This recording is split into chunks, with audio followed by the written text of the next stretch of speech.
Ini sembari menunggu udah Emir, ini semoga ada yang bertanya juga. Tadi sudah banyak bertanya. Kita bincang lebih banyak lagi nih mengenai ekonomi kreatif. Dari kacamata udah Emir sendiri, ekonomi kreatif itu apa sih?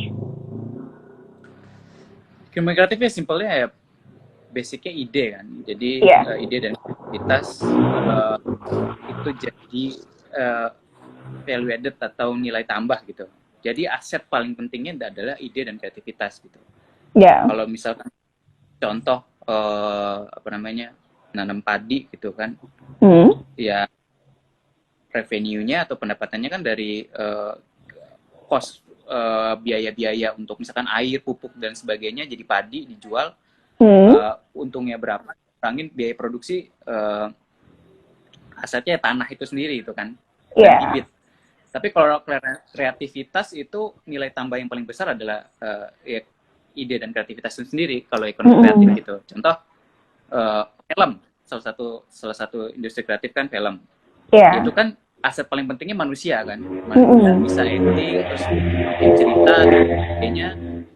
Yang dijual adalah ceritanya.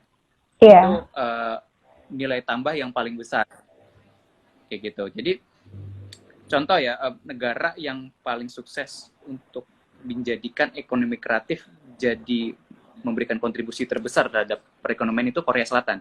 Mm-mm. Nah itu jadi dari tahun 2000 ada Hallyu. Iya. Jadi dulu pemerintahannya itu nggak bingung, wah kita nggak tahu lagi nih sumber daya apa aja nih yang bisa dimaksimalkan. Ya salah satunya K-pop. Iya. Uh, K-pop ada film ya Korea kan.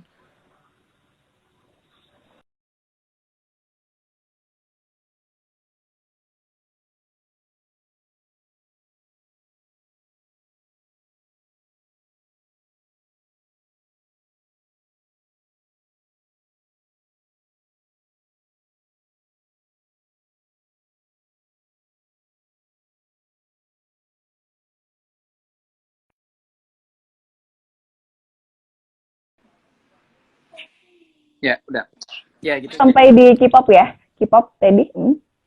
ya jadi apa namanya bisnis kreatif itu jadi integrasi untuk sektor-sektor lainnya. Contoh orang nonton K-pop jadi pengen ke Ah, Korea Selatan kan, iya, benar. pariwisatanya meningkat. Orang Mm-mm. nonton sinetron drakor drama Korea terus handphonenya Samsung Iya. jadi uh, industrinya juga meningkat gitu. Jadi Hmm. ya sebenarnya ekonomi kreatif kita bisa dimaksimalkan berbasis salah satunya berbasis budaya kan. Contoh Iya, makanan iya. Padang kan gak ada yang punya. Mm-mm. Mm.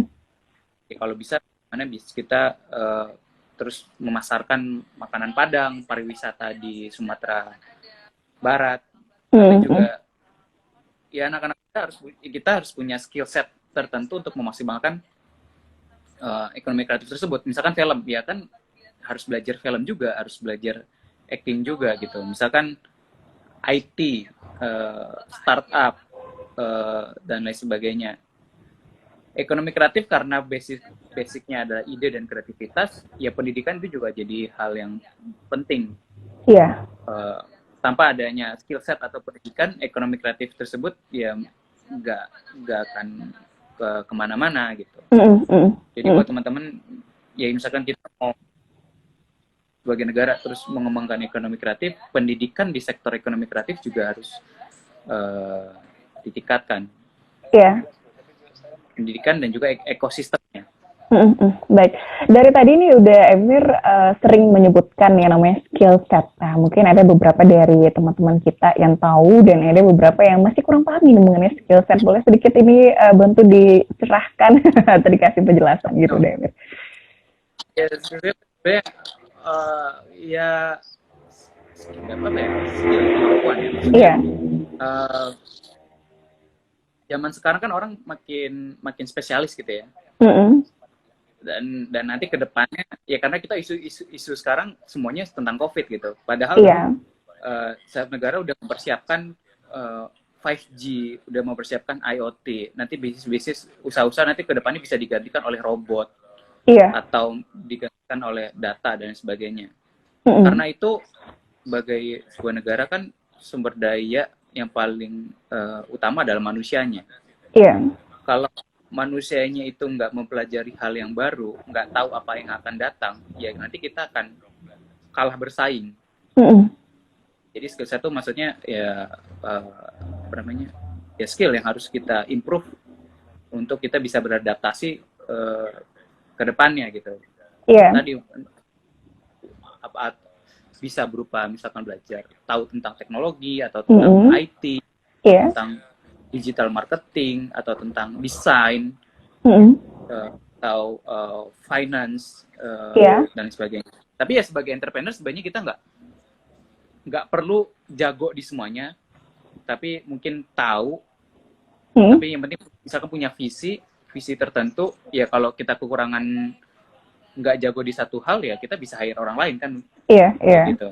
Tapi seenggaknya kalau teman-teman misalkan yang sedang berkuliah atau sedang bekerja punya suatu mimpi tertentu, harus pertajam tadi di skill yang ingin dikuasain di sektor apa gitu.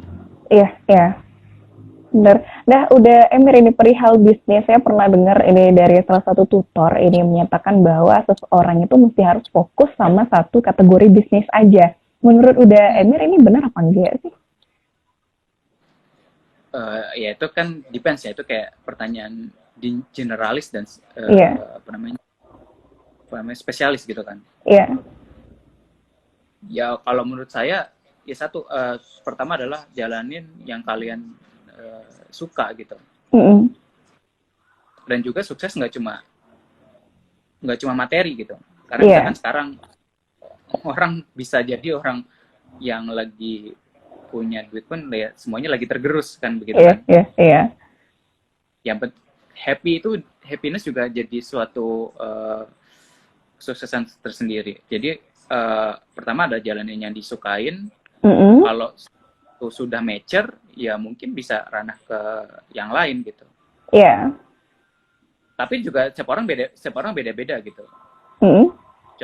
Ya ada orang bikin satu startup gitu, misalkan Facebook atau Google. Ya Iya. udah mereka jagonya di situ bikin, begitu udah sukses ya akuisisi yang lain gitu kan. Iya. Iya. Menurut saya fokus satu bidang dulu, kalau sudah mature Baru ya, baru coba melihat peluang di bisnis lainnya gitu. jangan Oke. belum apa-apa udah Coba-coba gitu. nanti Biasanya kita fokus bisnisnya itu kan apalagi milenial ya, udah Emir, mereka cenderung kayak yang pertama tadi suka yang instan gitu, mereka nggak mau nunggu lama gitu, mereka maunya yang serba cepat aja. Dan ketika mereka udah coba satu bisnis gitu dan ngerasa ini kayaknya kurang worth it deh gitu, coba deh yang lain gitu karena ngeliat dari peluang yang lainnya. Tapi yang lebih baiknya itu kita butuh berapa waktu sih coba bisnis ini dinyatakan berhasil atau enggaknya? Mungkin 6 bulan aja atau 1 tahun, atau baiknya 1 sampai 3 tahun coba dulu nih baru bisa tahu dia sukses apa enggaknya gitu. Simpelnya kita gagal kalau berhenti, itu aja sebenarnya. Oke, baik. Berarti selagi belum berhenti berarti belum gagal ya. Tapi ada tapi ada indikatornya, misalkan Iya, kayak benar. ada bahasanya gimana ya? Ada yang terlihat dan ada yang tidak terlihat. Baik. Misal sekarang kan orang bilang misalkan startup kan bakar uang kan, kan belum profit, ya jadi rugi dong. Tapi kan sebenarnya mereka pengen menguasai pasar gitu ya. Jadi tergantung tujuan kita gitu. Kalau misalkan apa namanya tujuannya adalah untuk menggarap pasar dan ya sudah gitu, selama belum berhenti berarti belum gagal gitu. Indikatornya kalau misalkan udah minus dalam terus ternyata bisnisnya nggak growth gitu, sudah kalah saing, ya mungkin bisa pivot gitu, ganti bisnis atau ganti model bisnis, atau apa namanya ganti manajemen, ganti strategi. Jadi kalau kita ngelakuin satu hal yang sama berkali-kali, ya itu nggak bisa juga gitu kan.